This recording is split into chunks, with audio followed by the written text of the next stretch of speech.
Phew, it was a bit dark in here when I came in. Perhaps it's too dark now. Lift up the specs and... Oh, yes, well, I have been feeling a bit dizzy recently. But I want to wish you, first of all, happy Halloween. Yes, one of those. Oh, well.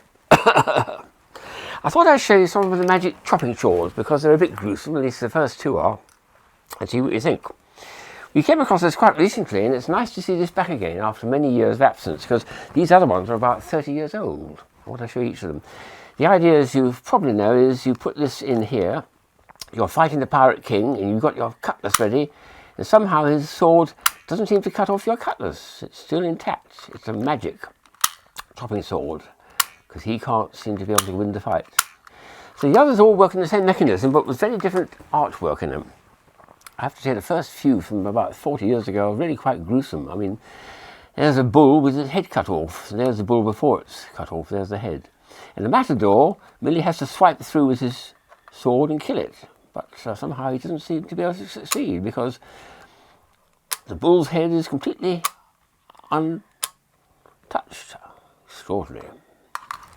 And the second one is, I think, is even more gruesome, at least than the artwork, because it shows a pirate's head with blood everywhere, all over the place.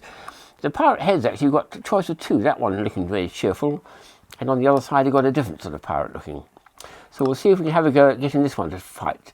We'll start off with a sword above it, like that. And now we're going to chop through and see if something gruesome will happen. Oh, magic. Look, it's gone right through that piece of plastic at the base of his head and hasn't cut his head off, so he survives. Interesting, isn't it?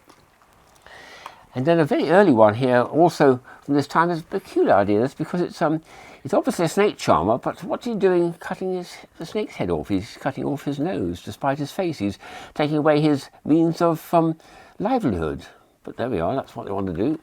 So we put the snake's head in there, and we chop through, and once again, somehow, the snake seems to be able to survive intact. Very interesting. Interesting artwork.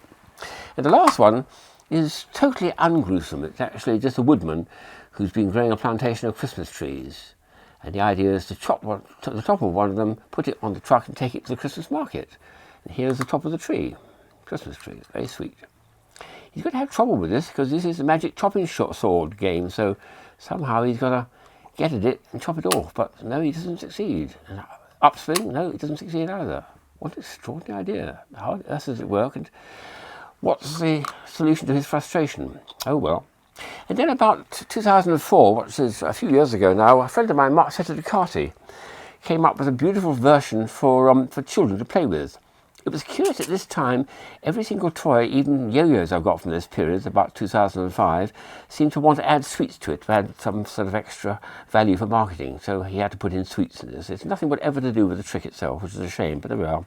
So this one, what you're going to do is put your own finger in and risk having your finger cut off. So let's get the sword above it, put this through, chop down, and ouch.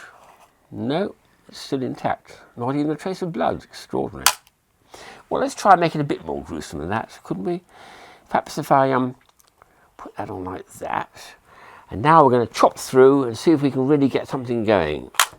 Oh, yes, look at that. Beautiful. My goodness me. And I'm missing my digit as well.